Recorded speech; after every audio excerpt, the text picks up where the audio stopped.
Israel और Iran के बीच लगातार चल रहे तनाव के बीच अब ईरानी राजदूत इराज इलाही का बड़ा बयान सामने आया है। नई दिल्ली में ईरान के राजदूत इरान इलाही ने कहा कि भारत गाजा में इजरायल के अभियानों को रोकने में अहम भूमिका निभा सकता है।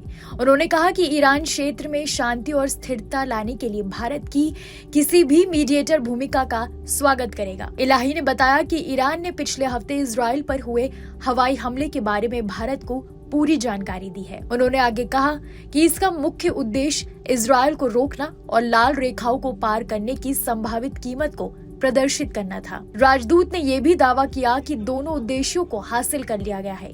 13 अप्रैल को व्हाइट हाउस ने इजरायली ठिकानों पर लगभग 350 ड्रोन और मिसाइलें भेजने वाले ईरान के हमले को शर्मनाक विफलता बताया है, क्योंकि 90% से ज्यादा को अमेरिका, इजरायल और जॉर्डन ने पहले ही मार गिराया था। ईरान ने कहा है कि उसके हमले 1 अप्रैल को दमिश्क में ईरानी दूतावास की इमारत पर इजरायल की बमबारी की वैध प्रतिक्रिया थी, जिसमें एक वरिष्ठ ईरानी जनरल सहित 7 सैन्य सलाहकार मारे गए थे। ईरानी राजदूत इलाही ने इजरायल के उस हमले को वियना कन्वेंशन और राजनयिकों की सुरक्षा पर अन्य सम्मेलनों का उल्लंघन बताया था।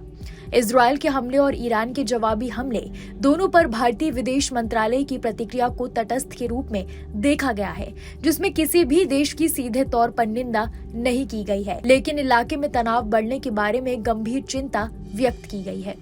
इलाही ने कहा, हमारा मानना है कि भारत गाजा में इजरायली कार्रवाई को रोकने में बहुत अहम भूमिका निभा सकता है। उन्होंने कहा, भारत सरकार इजरायल की इन कार्रवाइयों की निंदा करने में खास भूमिका निभा सकती है। ये पूछे जाने पर कि क्या भारत ईरान और इजरायल दोनों के साथ अपने मजबूत रणनीतिक संबंधों को देखते हुए इस इलाकों में मीडिएटर की भूमिका निभा सकता है, इस पर ईरानी राजदूत ने कहा कि उनकी सरकार इलाके में तनाव कम करने और शांति और स्थिरता स्थापित करने के लिए किसी भी कार्रवाई का स्वागत करेगी। इस मामले पर भारत सरकार के बारे में बात करते हुए इलाही ने कहा, मैं भारत सरकार के लिए नहीं बोल सकता।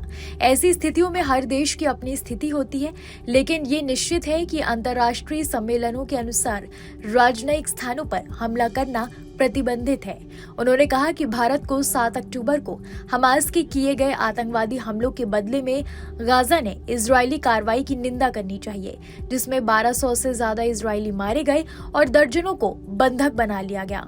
तब से इजरायली कार्रवाई में 35,000 से ज्यादा फिलिस्तीनी मारे गए हैं, जिनमें ज्यादातर महिलाएं और बच्चे शामिल हैं। कैसी लगी आपको हमारी ये जानकारी? कमेंट सेक्शन में जरूर बताइएगा। देश दुनिया की तमाम खबरों के लिए देखते रहिए न्यूज नेशन डिजिटल।